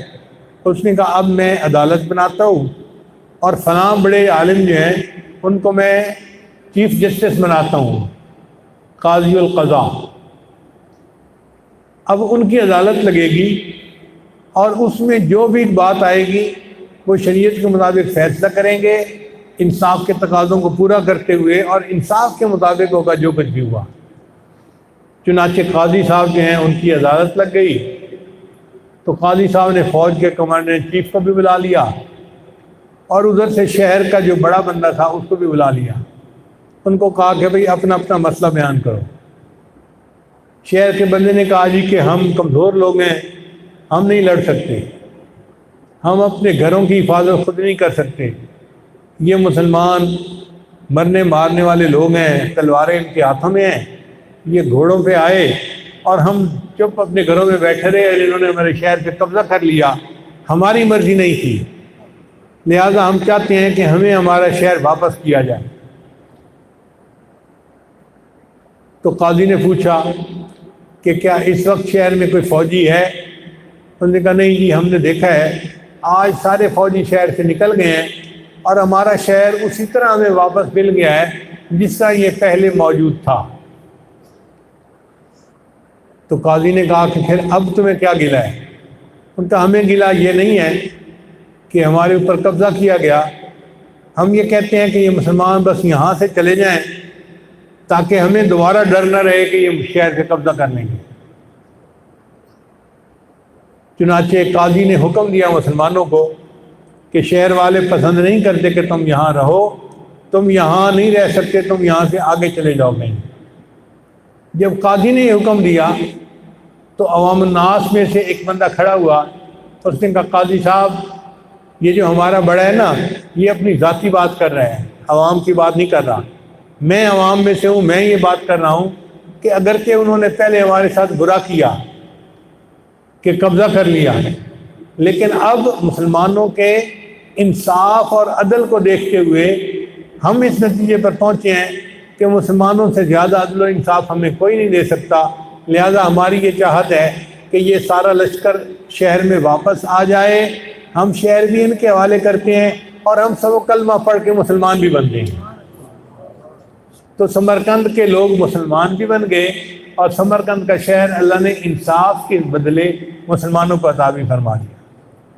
یہ عدل و انصاف شریعت کی نظر میں اتنا اہمیت کامل ہے، اس لیے خلافت عثمانیہ جو 3 برعالموں تک رہی، اس کی مضبوطی کی بنیادی وجہ یہ تھی کہ جو ترک بادشاہ تھے وہ انصاف کا بڑا خیال رکھتے تھے۔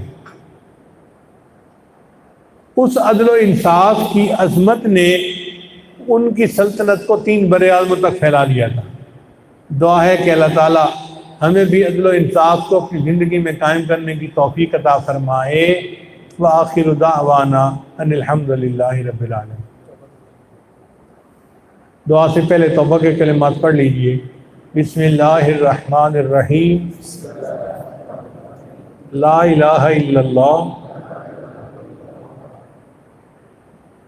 محمد الرسول اللہ، آمنت باللہ وملائکتہ وکتبہ ورسلہ والیوم الآخر والقدر خیرہ وشرہ من اللہ تعالی والبعث بعد الموت، آمنت باللہ کما ہوا باسمائہ وصفاتہ وقبلت جمیع احکامہ اقرار باللسان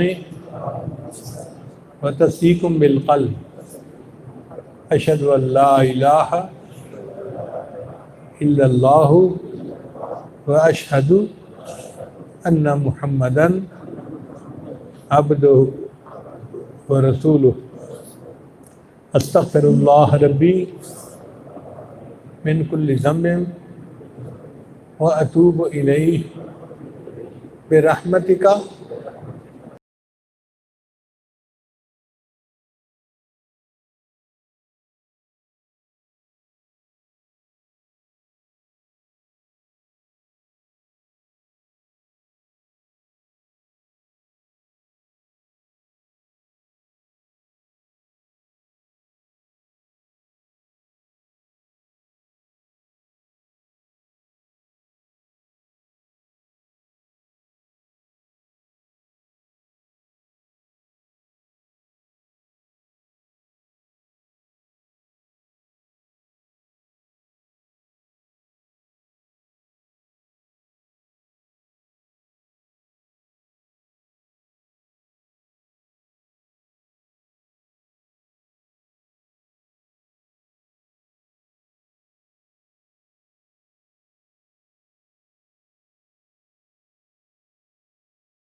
جو بھی مسلمانوں کے دشمن ہیں اللہ ان کو ہدایت نصیب فرما، جن کی قسمت میں ہدایت نہیں چن چن کے دفع دور فرما۔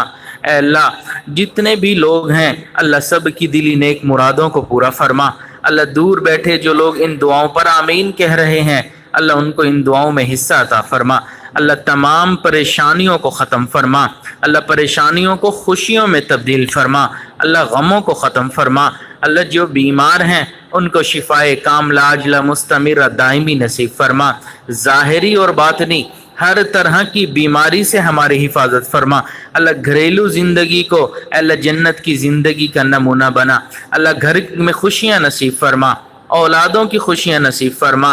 اے اللہ خاوندوں کی خوشیاں بیویوں کو نصیب فرما، اللہ بیویوں کو خاوندوں کی خوشیاں نصیب فرما۔ اے اللہ جو احباب ہیں جن کی اب تک شادی نہیں ہوئی اے اللہ ان کو نیک قدردان رشتے نصیب فرما، اے اللہ ان کو نیک قدردان رشتے نصیب فرما۔ اے اللہ جو بھی شادی کی عمر کو پہنچ گئے اللہ ان کو تمام رشتے نصیب فرما، اللہ رحم و کرم والا معاملہ فرما۔ اللہ جتنے لوگ جہاں پر بھی اعتکاف میں بیٹھے ہیں اللہ ان کی عبادات کو قبول فرما۔ اللہ دن رات آپ کے گھر میں رہنے والے یہ لوگ آپ کے در سے چمٹے ہوئے آپ کی رضا مانگنے والے اللہ ہم سب کو اپنی رضا نصیب فرما۔ اللہ جو مانگا عطا فرما، جو مانگنا چاہیے تھا نہیں مانگ سکے اللہ ہمیں وہ بھی عطا فرما۔ ہماری ان دعاؤں کو اپنی رحمت سے قبول فرما۔ ربنا تقبل منا انك انت السميع العليم وتب علينا انك انت التواب الرحيم وصلى الله تعالى على خير خلقه سيدنا محمد وعلى آله واصحابه اجمعين برحمتك يا ارحم الراحمين۔